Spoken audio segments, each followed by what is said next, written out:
Israel ഭരണകൂടം ആഗ്രഹിക്കുന്നത് നിലയ്ക്കാത്ത യുദ്ധമാണെന്ന് ഇറാൻ വിദേശകാര്യമന്ത്രി അബ്ബാസ് അരാക്ചി. ലബനൻ പൂർണ്ണമായും ചുട്ടരിക്കണമെന്ന ഇസ്രായേൽ ദേശീയ സുരക്ഷാ മന്ത്രിയുടെ പ്രസ്താവനയ്ക്ക് മറുപടിയായാണ് അദ്ദേഹം രംഗത്തെത്തിയത്.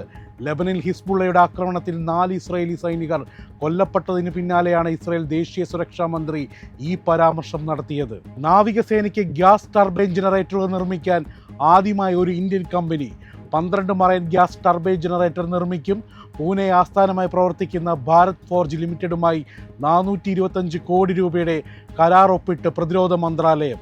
ഇന്ത്യൻ പ്രതിരോധ നിർമ്മാണ രംഗത്ത് വലിയൊരു നാഴികക്കല്ലാണ് ഈ കരാർ. സംസ്ഥാനത്ത് എബോള ആശങ്കയൊഴിഞ്ഞു. ഷിഗല്ല നിയന്ത്രണ വിധേയമെന്ന് ആരോഗ്യമന്ത്രി കെ മുരളീധരൻ. സൗത്ത് സുഡാനിൽ നിന്നും കേരളത്തിലെത്തിയ സ്ത്രീയുടെ എബോള പരിശോധനാ ഫലം നെഗറ്റീവ്. എബോള സംശയിച്ച് കോട്ടയം മെഡിക്കൽ കോളേജിൽ ചികിത്സയിൽ കഴിയുകയായിരുന്നു.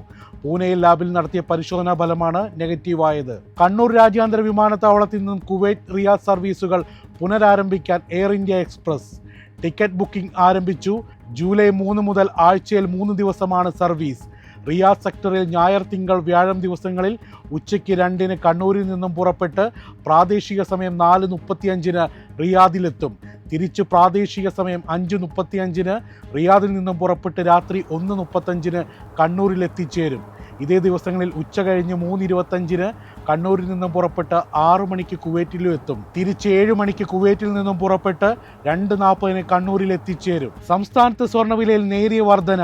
ഗ്രാമിന് 20 രൂപയും പവന് 160 രൂപയുമാണ് ഇന്ന് വർദ്ധിച്ചത്. ഇതോടെ 1 ഗ്രാം സ്വർണം 13,390 രൂപയിലും പവൻ 1,07,120 രൂപയിലും എത്തി.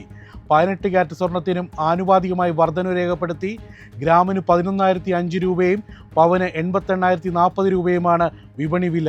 വെള്ളി ഗ്രാമിന് 250 രൂപയിലാണ് വ്യാപാരം. എളുപ്പത്തിൽ സമ്പാദ്യം വളർത്താം. ഇന്ന് തന്നെ മൈഫിൻ TV ആപ്പ് ഡൗൺലോഡ് ചെയ്യൂ.